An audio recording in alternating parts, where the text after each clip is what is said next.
There is a particular kind of loneliness that doesn't come from being left out. It comes from seeing too clearly.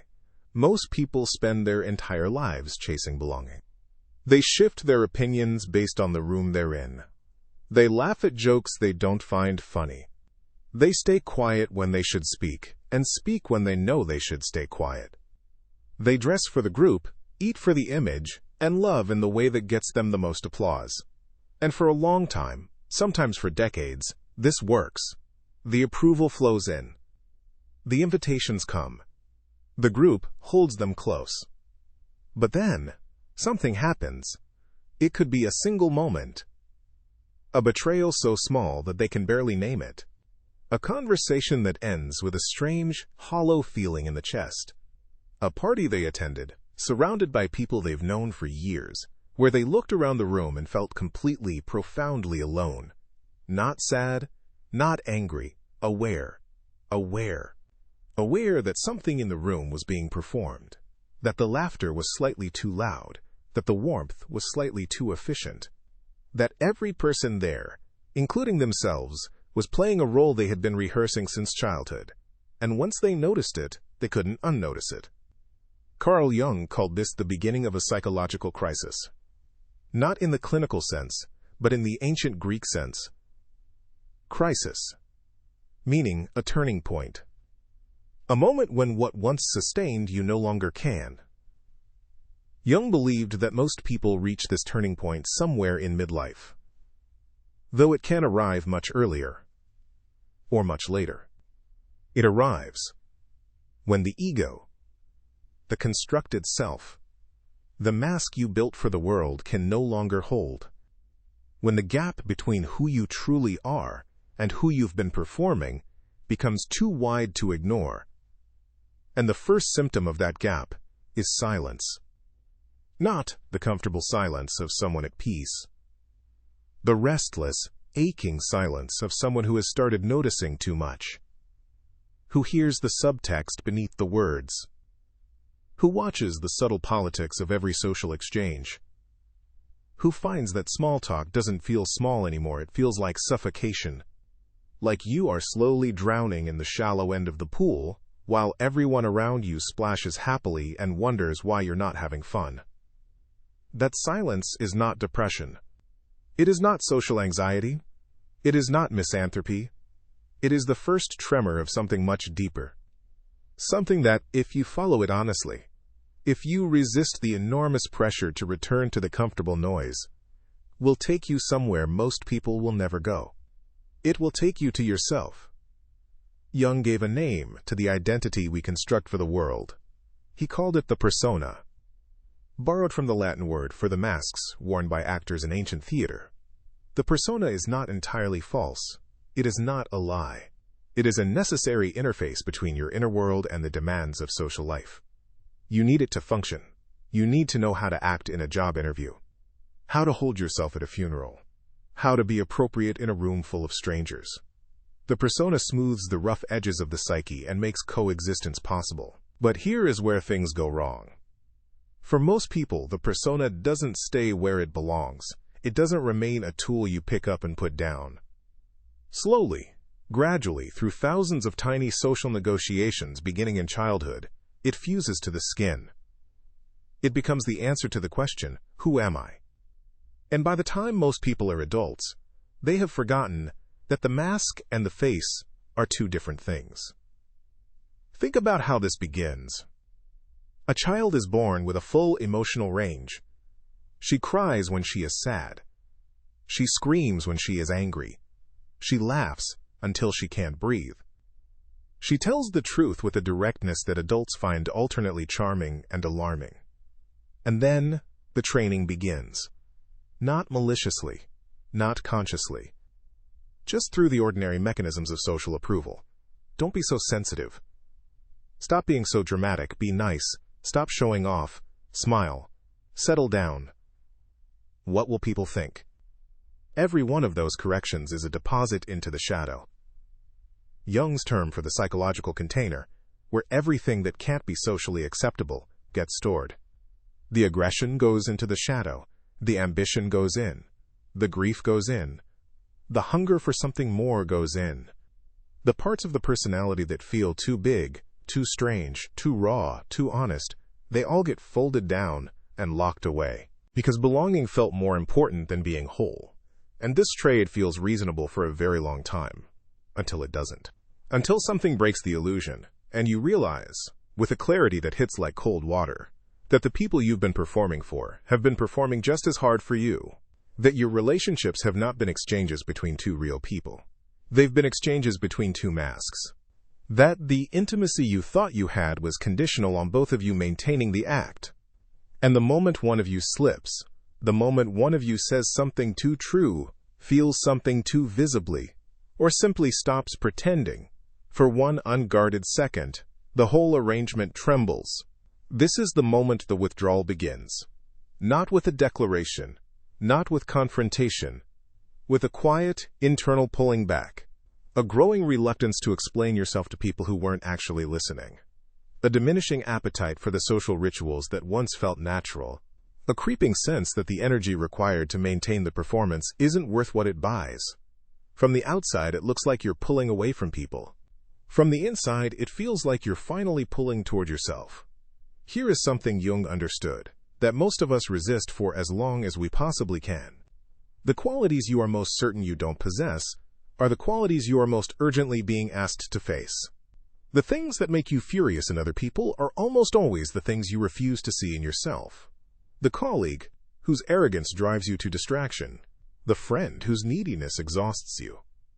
The public figure whose dishonesty fills you with contempt. Jung would look at every one of those reactions and say, look closer. Not because they aren't arrogant or needy or dishonest.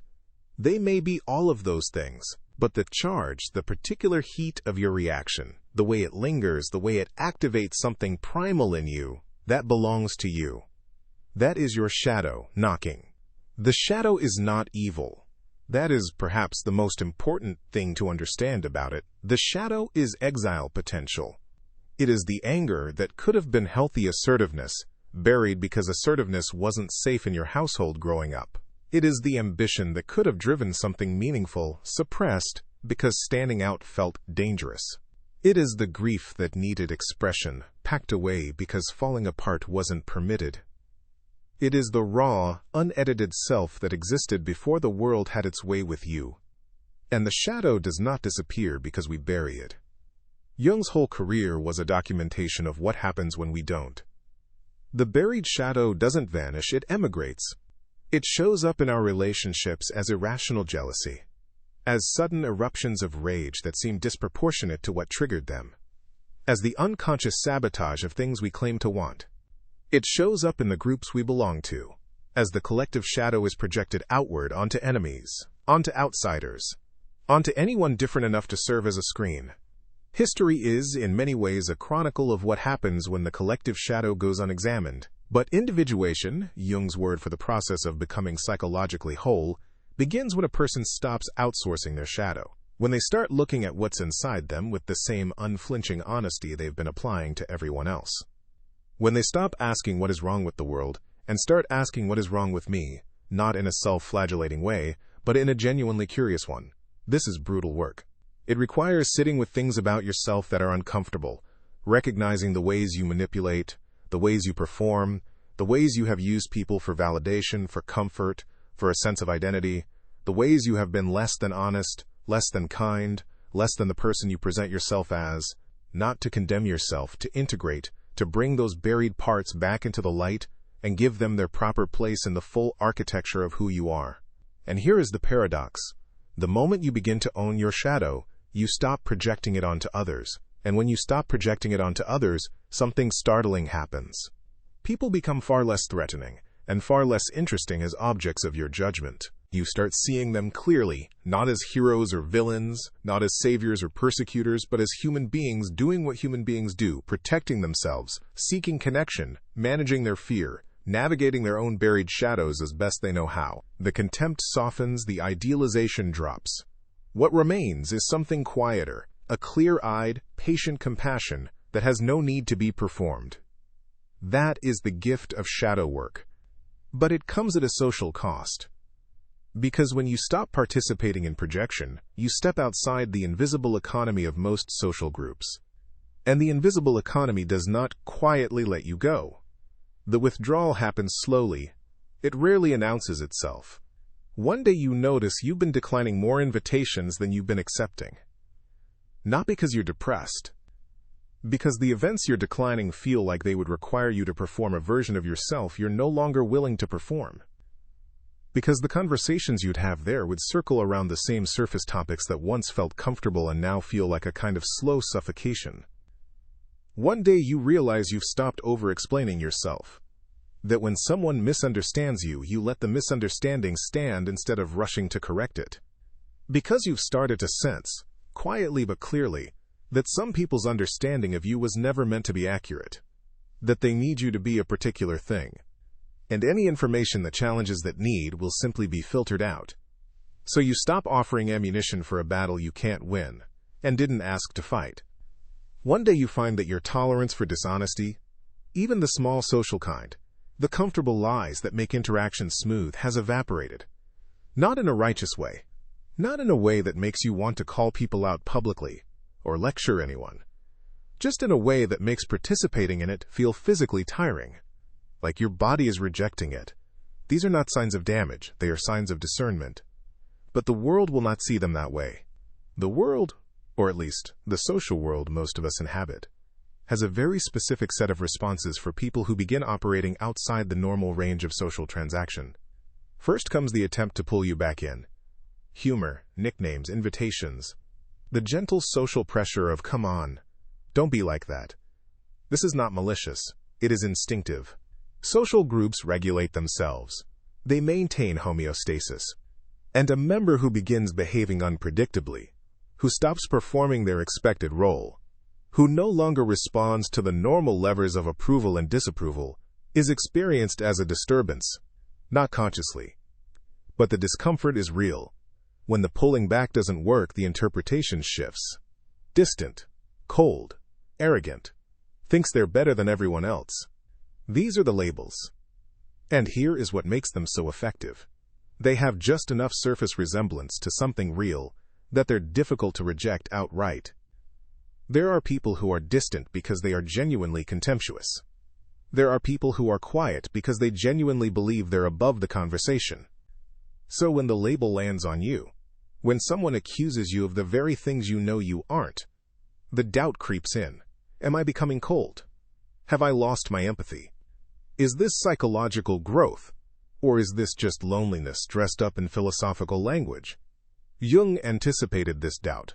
He called it one of the necessary temptations of the individuation process, because the pull to return, to put the mask back on, to perform the familiar role, to trade the discomfort of clarity for the comfort of belonging, is extraordinarily strong. It is, in some ways, the defining test.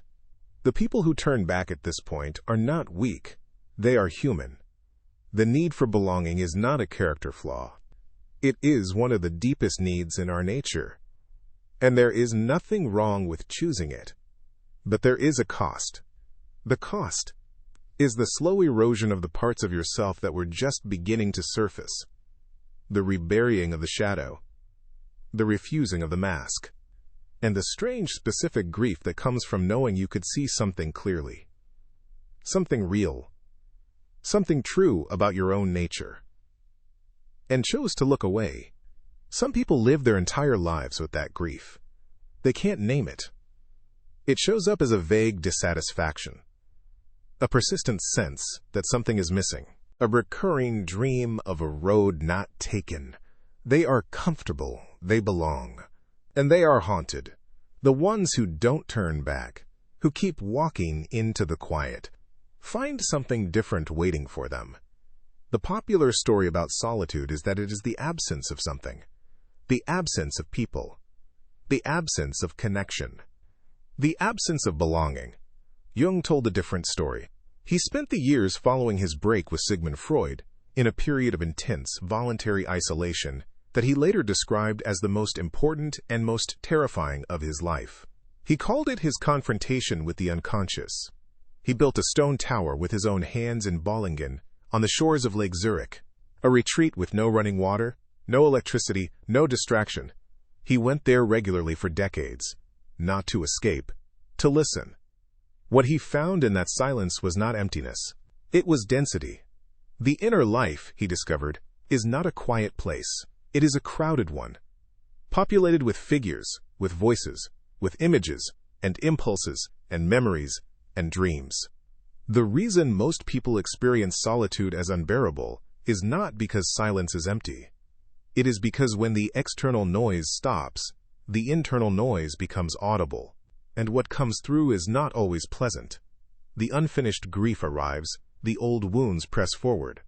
The anger you couldn't express in that conversation 3 years ago finds its voice. The fear you've been running from shows up, sits down, and refuses to leave. The desires you've been suppressing, for a different life, for more honesty, for something you can't quite name, rise to the surface. For someone who has been avoiding all of this through constant busyness and noise and social engagement, this is genuinely alarming.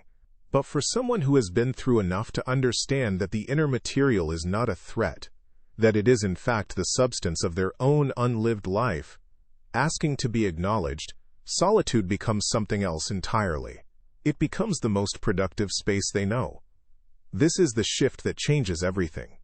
The shift from experiencing solitude as deprivation to experiencing it as resource, from exile to laboratory, from punishment to practice. In solitude, the quality of your thinking changes, without the constant social pressure to frame your thoughts in terms that will be palatable to whoever is in the room. You start thinking in your own language. Your actual opinions emerge. Not the ones you've been performing, but the ones that live underneath. The ones shaped by your direct experience, rather than your social positioning. Your aesthetic sense sharpens. Your moral compass, freed from the noise of collective opinion, begins pointing somewhere more genuinely your own. The philosopher Paul Tillich wrote that the first duty of love is to listen. Jung would have extended that the first duty of self-knowledge is solitude. Not permanent solitude. Not rejection of the world. But the regular, disciplined practice of entering the silence and letting what's there speak without interruption. Most people never do this. Not because they're incapable. Because they're terrified of what they'll hear. And that fear, Jung would say, is precisely the reason to sit down and listen. There is a particular quality you begin to notice in people who have been through this process and come out the other side. It is not confidence exactly, though they often have that. It is not intelligence, though they tend to be reflective. It is not charisma, though they can be magnetic. It is a quality of settledness. They are, in some fundamental way, not waiting for anything. Not waiting for approval. Not waiting for the group to validate their choices. Not waiting for the world to arrange itself in a way that finally permits them to be who they are. They are simply already who they are, in a way that is quiet and complete, and does not require an audience. This quality is deeply, viscerally unsettling to people who are still relying on external validation for their identity. Because the settled person, by simply being settled, holds up a mirror. Their self-possession is not aggressive, it is not a judgment, it makes no demands, but it creates in the people around them a subtle but unmistakable discomfort.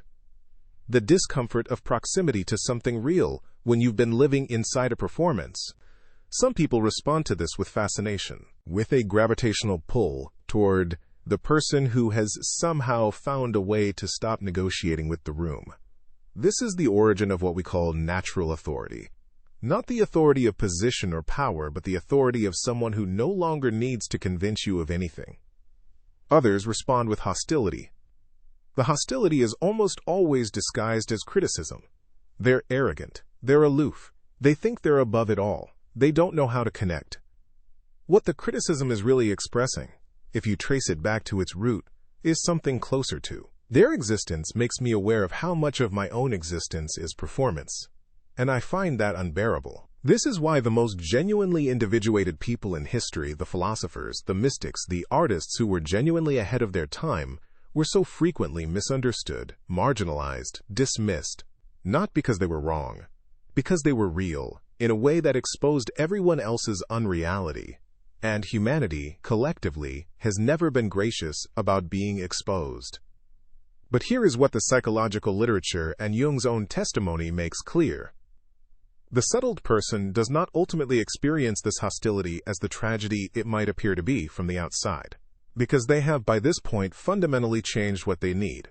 They no longer need the crowd's approval to feel valid, which means the crowd's disapproval no longer has the power to destabilize them.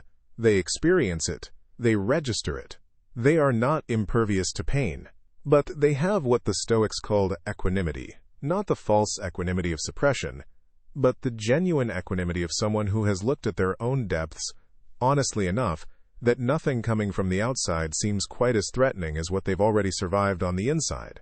They choose connection carefully. They invest in a small number of relationships deeply. They do not broadcast themselves. They are not performing. And the connections they do make, because they are not based on mutual performance, because they don't require either person to maintain a false front, have a quality of realness that people who have never stopped performing have never experienced. This is what Jung meant when he said the goal of individuation is not perfection but wholeness, not the erasure of the shadow but its integration, not the transcendence of the human, but the full, honest inhabitation of it. There is a price for this. Let's not pretend there isn't. The price is a certain kind of loneliness that does not go away.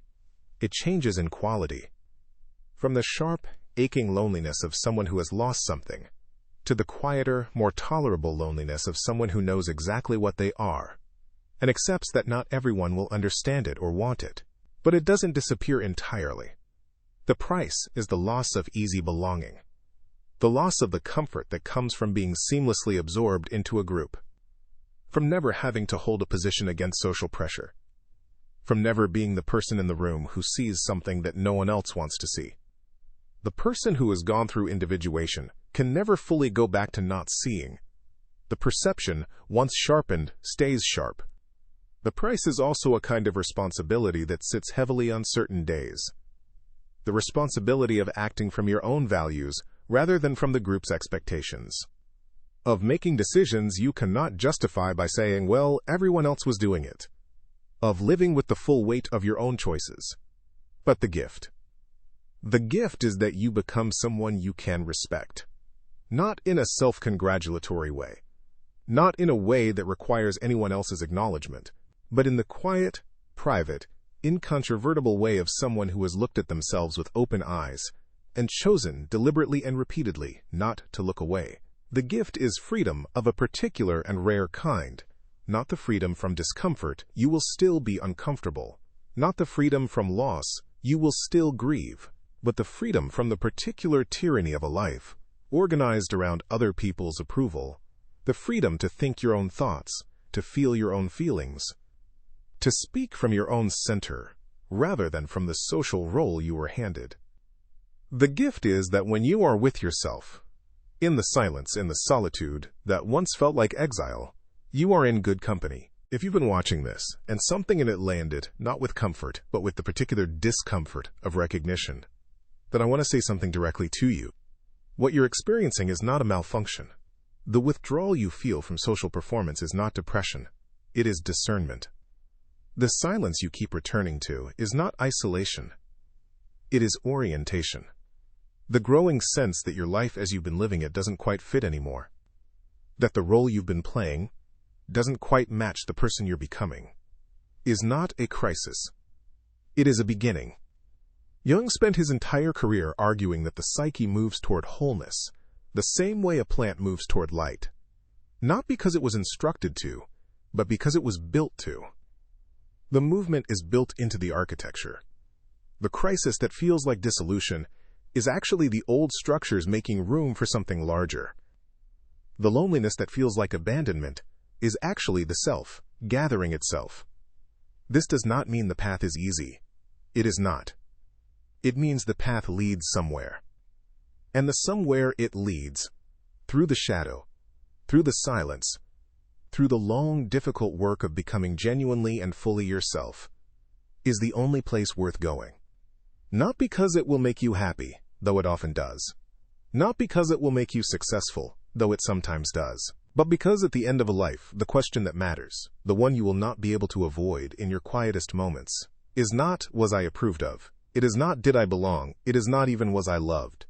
It is, was I real? The person who has gone through individuation, who has faced their shadow, worn down their persona, walked through the discomfort of solitude, and come out the other side settled and whole, that person can answer yes. And that yes is worth everything it cost.